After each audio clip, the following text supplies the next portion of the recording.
If you love the aroma of coffee, the warmth of the mug, and the ritual of brewing, but not the jitters, anxiety, or sleepless nights, then decaf coffee probably feels like a miracle. But that raises a simple question most people never stop to ask.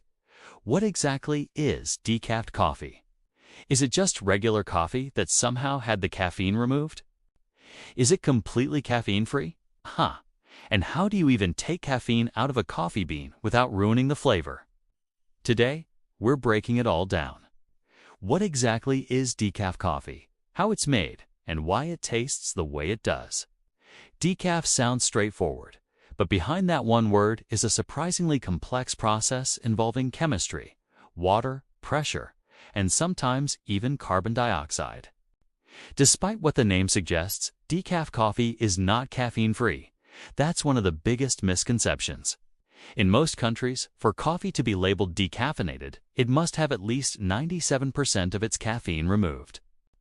That means a typical cup of decaf still contains about 2 to 5 milligrams of caffeine compared to 80 to 120 milligrams in a regular cup. So yes, there's still a little caffeine in there, but for most people, it's small enough that it won't disrupt sleep or trigger caffeine sensitivity.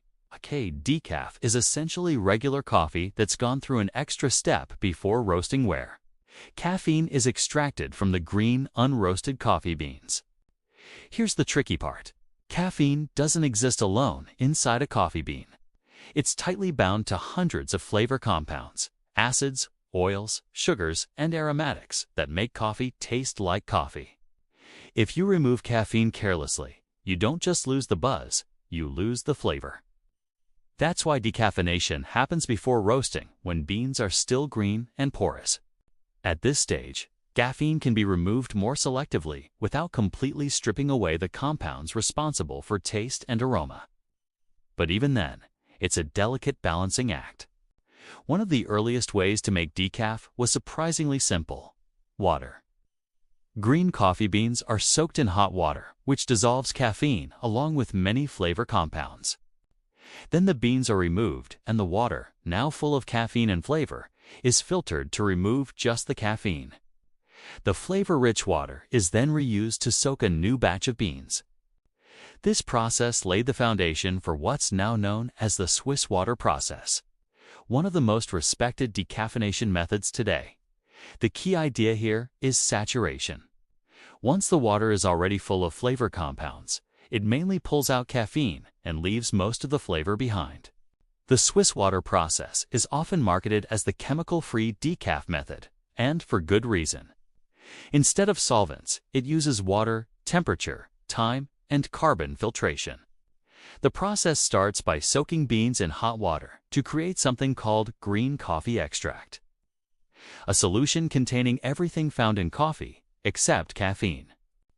This extract is passed through a carbon filter that traps caffeine molecules but allows flavor compounds through.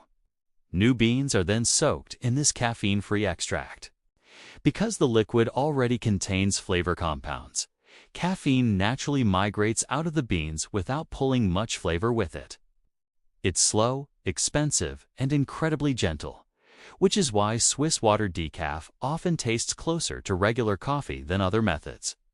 Despite the bad reputation of the word solvent, this is actually the most widely used decaffeination method in the world. There are two main solvents involved: ethyl acetate, a compound naturally found in fruits, and methylene chloride, a synthetic solvent used in tiny regulated amounts. Here's how it works. Green coffee beans are steamed to open their pores, then washed with a solvent that selectively bonds with caffeine. The solvent is later removed, and the beans are steamed again to eliminate any residue. The important detail is that the solvents evaporate completely during roasting. What's left behind is just decaffeinated coffee.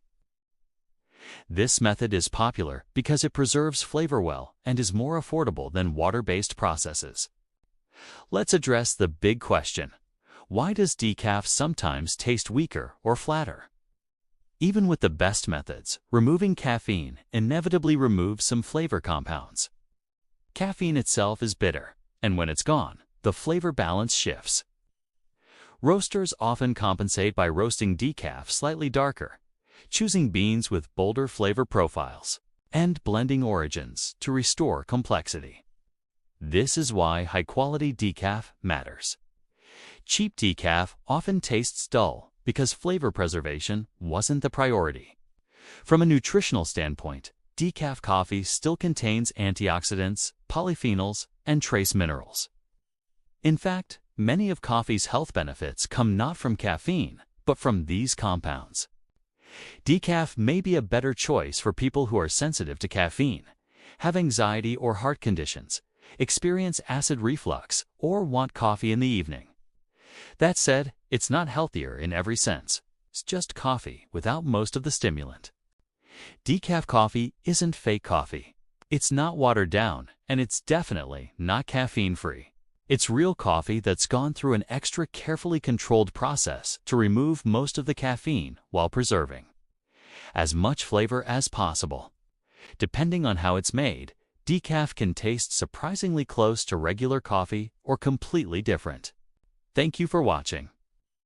Don't forget to like, subscribe, and stay tuned for more stories woven through the smallest details.